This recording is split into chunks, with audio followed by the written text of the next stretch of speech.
आज है 24 सितंबर 2025 दिन बुधवार। आज डॉक्टर्स को बड़ी सौगात, सीएम ने डीएसीपी का लाभ देने का किया ऐलान। मध्य प्रदेश के मुख्यमंत्री डॉक्टर मोहन यादव ने 10वें राष्ट्रीय आयुर्वेद दिवस पर आयुष डॉक्टर्स को बड़ी सौगात दी। उन्होंने घोषणा की कि आयुष विभाग के सभी चिकित्सा अधिकारियों को वरिष्ठ पदनाम के साथ प्रथम श्रेणी का दर्जा मिलेगा। इसके अलावा स्वास्थ्य विभाग की तरह आयुष विभाग में भी चयन वेतनमान लागू होगा। इस फैसले से 1453 आयुष चिकित्सा अधिकारी, 228 होम्योपैथी और 85 यूनानी चिकित्सक सहित कुल 2698 अधिकारियों को लाभ मिलेगा। किसानों के खाते में कल ट्रांसफर होंगे 337 करोड़, सीएम डॉक्टर मोहन यादव देंगे बोनस। मध्य प्रदेश के मुख्यमंत्री डॉक्टर मोहन यादव गुरुवार को धान उत्पादक किसानों के लिए खुशखबरी देंगे। बालाघाट के कटंगी में आयोजित कार्यक्रम में 6,69,000 धान उत्पादकों के खातों में 337 करोड़ 12 लाख रुपए का बोनस ट्रांसफर किया जाएगा। ये राशि समर्थन मूल्य पर धान बेचने वाले किसानों को सिंगल क्लिक के माध्यम से उनके खातों में दी जाएगी। इस मौके पर युवाओं को नियुक्ति पत्र भी वितरित किए गए। ग्वालियर में कृषि सखी किसानों को सिखाएंगी प्राकृतिक खेती के तरीके और फायदे। मध्य प्रदेश सरकार प्राकृतिक खेती को बढ़ावा देने के लिए सक्रिय कदम उठा रही है। राष्ट्रीय प्राकृतिक खेती मिशन के तहत किसानों को इसके लाभ और तरीके बताने के लिए कई कार्यक्रम चलाए जा रहे हैं। इस दिशा में ग्वालियर जिले में कृषि सखी की पहल शुरू की जा रही है। ये कृषि सखी महिलाएं किसानों को प्राकृतिक खेती के तरीके सिखाएंगी और उन्हें इसके फायदे समझाएंगी। इससे किसानों की पैदावार बढ़ेगी और उन्हें आर्थिक लाभ मिलेगा। लोगो और कोच की केवल जांच अब मिनटों में। रेलवे टेक्नीशियन ने बनाई नई डिवाइस।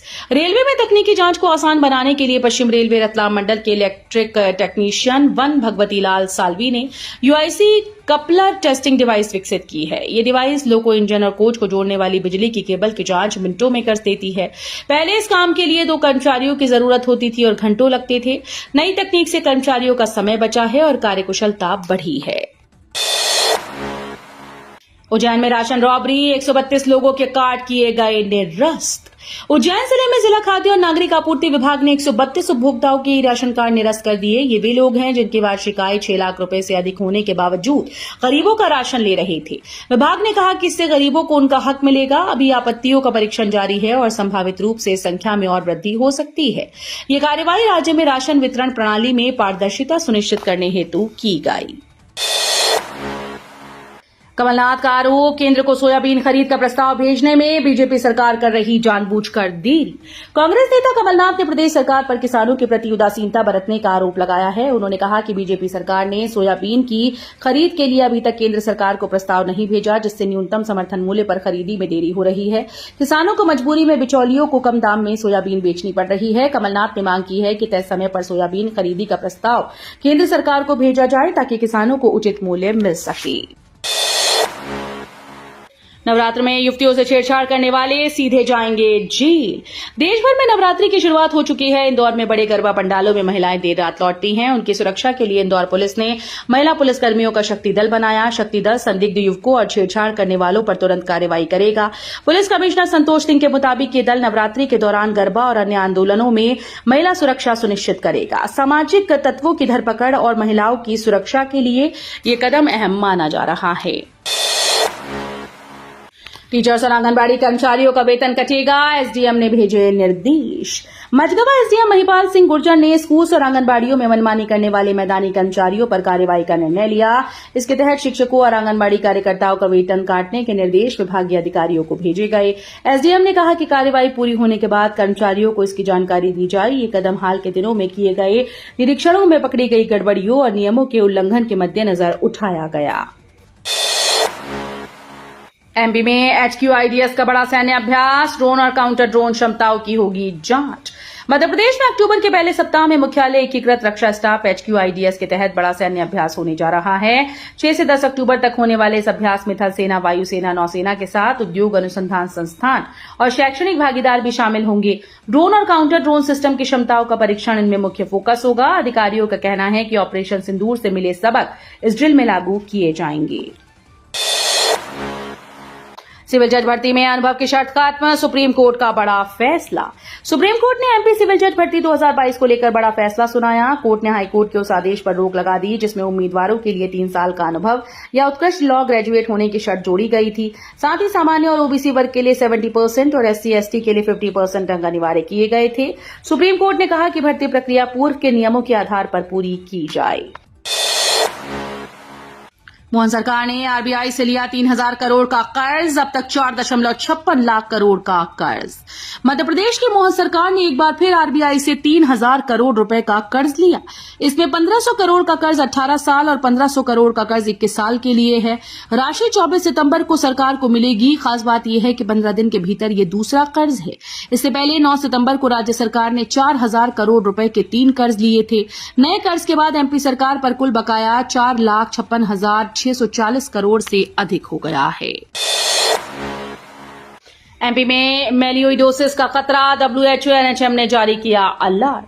प्रदेश में गंभीर संक्रामक बीमारी मेलियोइडोसिस को लेकर स्वास्थ्य विभाग सतर्क हो गया है। नेशनल हेल्थ मिशन और WHO ने इसके लिए अलर्ट जारी कर दिया। ये बीमारी मिट्टी और पानी में पाई जाने वाले बर्कहोल्डेरिया स्यूडोमेलाई नामक बैक्टीरिया से फैलती है। बरसात और नमी के मौसम में संक्रमण की संभावना बढ़ जाती है। विशेषज्ञों के अनुसार ये रोग डायबिटीज, किडनी के मरीजों और कमजोर प्रतिरोधक क्षमता वाले लोगों के लिए बेहद खतरनाक हो सकता है। जागरूकता और समय पर इलाज जरूरी है। एमपी में 3 रूट पर शुरू होगी हेलीकॉप्टर सेवा, टूरिज्म में एविएशन अपनाने वाला पहला राज्य। मध्य प्रदेश कैबिनेट बैठक में पर्यटन और एविएशन सेक्टर से जुड़े अहम फैसले लिए गए। मुख्यमंत्री डॉक्टर मोहन यादव की अध्यक्षता में हुई बैठक में राज्य में 3 रूट पर हेलीकॉप्टर सेवा शुरू करने को मंजूरी दी गई। ये योजना PPP मॉडल पर लागू होगी और पर्यटकों को राज्य के प्रमुख स्थलों तक बेहतर कनेक्टिविटी मिलेगी। एमपी इस तरह की योजना को लागू करने वाला देश का पहला राज्य बन गया। सरकार का मानना है कि इससे पर्यटन उद्योग को नई उड़ान मिलेगी। एमपी में स्टेनोग्राफर ASI भर्ती में बड़ा बदलाव, हटाई गई भाषा परीक्षा। मध्य प्रदेश कर्मचारी चयन बोर्ड ने गृह विभाग में स्टेनोग्राफर और ASI के 500 पदों पर भर्ती के लिए अधिसूचना जारी कर दी। आवेदन प्रक्रिया 3 अक्टूबर से शुरू होकर 17 अक्टूबर तक चलेगी। इस बार परीक्षा में सामान्य ज्ञान, तर्क शक्ति और गणित शामिल होंगे, लेकिन हिंदी या अंग्रेजी भाषा की परीक्षा नहीं होगी। उम्मीदवारों को भर्ती की तैयारी इस पैटर्न के अनुसार करनी होगी।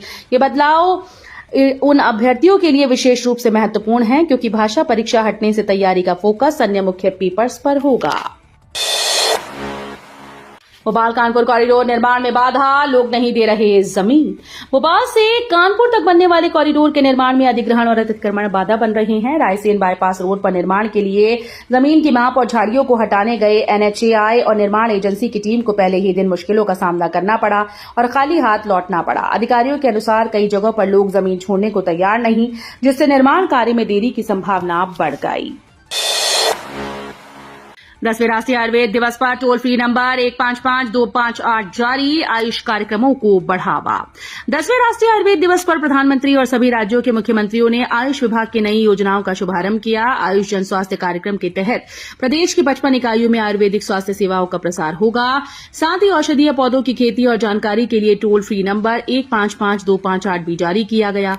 स्वास्थ्य विशेषज्ञों का कहना है कि आयुर्वेद से शरीर को प्राकृतिक उपचार और रोग प्रतिरोधक क्षमता बढ़ाने में मदद मिलेगी।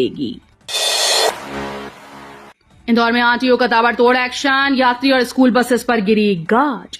इंदौर क्षेत्रीय परिवहन कार्यालय ने यातायात नियम तोड़ने वालों पर सख्त कार्रवाई शुरू कर दी। इंदौर बुरहानपुर इंदौर नेमावर रूट पर चलने वाली यात्री बसेस की जांच के दौरान कई गंभीर अनियमितताएं सामने आईं। आरटीओ टीम ने स्कूल और यात्री बसेस की सघन चेकिंग में 11 से ज्यादा वाहनों पर जुर्माना ठोका। वहीं बिना परमिट चल रही एक बस को जब्त कर लिया। अधिकारियों ने कहा कि सड़क सुरक्षा से खिलवाड़ करने वालों पर अभियान आगे भी जारी रहेगा। फ्लाईओवर अव्यवस्था पर हाईकोर्ट सख्त, सरकार ने दिया सुरक्षा व संकेतक लगाने का आश्वासन। मदन महल से दमोह नाका के बीच नवनिर्मित फ्लाईओवर की अव्यवस्था और असुविधा को लेकर दायर जनहित याचिका पर हाईकोर्ट ने सुनवाई की। चीफ जस्टिस संजीव सचदेवा और जस्टिस विनय सराफ की युगल पीठ के सामने राज्य सरकार ने आश्वासन दिया कि फ्लाईओवर पर एंट्री और एग्जिट प्वाइंट्स पर संकेतक लगाए जाएंगे। साथ ही यातायात व्यवस्था को सुचारू रखने के लिए पर्याप्त पुलिस बल तैनात किया जाएगा। अदालत ने सरकार को सुरक्षा मानकों का पालन सुनिश्चित करने के निर्देश दिए। भोपाल में 22% स्कूली बालिकाओं की आंखों में रोग एम्स शिविर में हुआ खुलासा। एम्स भोपाल के द्वारा आयोजित स्वास्थ्य शिविर में चौंकाने वाला खुलासा हुआ। कक्षा 8वीं से 12वीं तक की 22% स्कूली बालिकाओं में आंखों की विभिन्न तरह की बीमारियां पाई गईं। स्वस्थ नारी सशक्त परिवार अभियान के तहत आयोजित इस नेत्र स्वास्थ्य शिविर में 12 से 18 वर्ष आयु वर्ग की 100 छात्राओं की जांच की गई। इसमें 18% छात्राओं की आंखों में समस्या मिली। विशेषज्ञों का कहना है कि समय रहते इलाज और जागरूकता से इन बीमारियों पर काबू पाया जा सकता है। बीयू का सख्त रोक, एक ही भवन में कई कोर्स चलाने वाले कॉलेजेस पर होगी कार्रवाई। बरकतउल्ला विश्वविद्यालय प्रशासन ने संबद्ध महाविद्यालयों को नियमों का पालन करने की सख्त चेतावनी दी। विश्वविद्यालय ने पाया कि कई college UGC, AICTE, BCI, NCTE और उच्च शिक्षा विभाग के द्वारा तय मानकों का पालन नहीं कर रहे। खासतौर पर एक ही भवन में कई पाठ्यक्रम संचालित किए जा रहे हैं जो नियमों के खिलाफ हैं। सहायक कुल सचिव द्वारा जारी आदेश में कहा गया कि नियमों का उल्लंघन करने वाले कॉलेजेस पर अब कड़ी कार्रवाई की जाएगी। गौमांस पर 0% जीएसटी का कांग्रेस ने किया विरोध। जीतू पटवारी बोले, नहीं कटने देंगे गाय। गौमांस पर 0% जीएसटी को लेकर मध्य प्रदेश कांग्रेस ने केंद्र सरकार पर निशाना साधा। प्रदेश कांग्रेस अध्यक्ष जीतू पटवारी ने कहा कि ये फैसला गौमांस निर्यात को बढ़ावा देने के लिए लिया गया है और पार्टी इसका कड़ा विरोध करेगी। भोपाल में प्रेस कॉन्फ्रेंस कर पटवारी ने आरोप लगाया कि गौभक्त मुख्यमंत्री इस मुद्दे पर चुप हैं। उन्होंने ऐलान किया कि कांग्रेस 26 और 27 सितंबर को पूरे प्रदेश में आंदोलन करेगी और किसी भी कीमत पर गाय को कटने नहीं देगी। इंदौर बिल्डिंग गिरने से मृतकों के परिवारों को मिलेगा 2-2 लाख रुपया, सीएम ने जताया शोक। मध्य प्रदेश के इंदौर के रानीपुरा क्षेत्र में हुई बिल्डिंग गिरने के हादसे में 2 लोगों की मौत हो गई। मुख्यमंत्री डॉक्टर मोहन यादव ने मृतकों के परिजनों को 2-2 लाख रुपए की आर्थिक सहायता देने के निर्देश दिए। उन्होंने घायलों के शीघ्र स्वस्थ होने की प्रार्थना की। सीएम ने सोशल मीडिया प्लेटफॉर्म एक्स पर लिखा कि मृतकों के निकटतम परिजन को मुख्यमंत्री स्वेच्छानुदान से मदद दी जाएगी और दिवंगत आत्माओं की शांति के लिए प्रार्थना की जाएगी। इंदौर एमवाईएच मामले में हाईकोर्ट का कड़ा नोटिस, अस्पताल भवन की हालत पर सवाल। इंदौर के एमवाईएच अस्पताल के चूहा कांड मामले में हाईकोर्ट ने संज्ञान लिया। जनहित याचिका पर सुनवाई के दौरान कोर्ट ने पुलिस आयुक्त से पूछा कि आखिर इस मामले में एफआईआर क्यों नहीं की गई। साथ ही लोक निर्माण विभाग को नोटिस जारी कर अस्पताल भवन की उम्र और स्थिति सुधारने के लिए कितनी राशि आवश्यक है, ये जानने के निर्देश दिए। कोर्ट ने इस मामले में 2 सप्ताह बाद फिर सुनवाई करने का निर्णय लिया। एमपी में आज हल्की बारिश का अनुमान, 25 सितंबर से बढ़ेगा मानसून का असर। मध्य प्रदेश में मौसम बदलते तेवर दिखा रहा है। कई जिलों में मंगलवार को हल्की बारिश दर्ज की गई, जबकि कुछ हिस्सों में धूप से गर्मी बढ़ी। मौसम विभाग के अनुसार प्रदेश में 25-26 सितंबर से तेज बारिश का नया दौर शुरू होगा, जो अक्टूबर के पहले सप्ताह तक जारी रह सकता है। इसके बाद ही मानसून की विदाई संभव है। इस बीच गुजरात, राजस्थान, हरियाणा, पंजाब से मानसून की वापसी हो चुकी है, जबकि एमपी में अभी बारिश की संभावना बनी हुई है। एमपी मंत्रिपरिषद निर्णय। मध्य प्रदेश के मुख्यमंत्री डॉक्टर मोहन यादव की अध्यक्षता में मंगलवार को मंत्रिपरिषद की बैठक हुई। बैठक में राज्य के भीतर पर्यटक स्थलों को जोड़ने के लिए हेलीकॉप्टर सेवा शुरू करने को स्वीकृति दी गई। ये सेवा सार्वजनिक निजी भागीदारी मॉडल पर निजी ऑपरेटर्स के सहयोग से चलाई जाएगी। राज्य के हवाई अड्डों, हेलीपैड, हवाई पट्टियों के बीच चयनित स्थानों पर ये सेवा उपलब्ध होगी। साथ ही स्वास्थ्य सेवाओं को मजबूत करने के लिए डॉक्टर्स के रिक्त पदों को भरने का निर्णय लिया गया। तो ये थी आज की 25 फटाफट बड़ी खबरें। अगर आपको न्यूज पसंद आई हो तो वीडियो को लाइक और शेयर जरूर करें। धन्यवाद।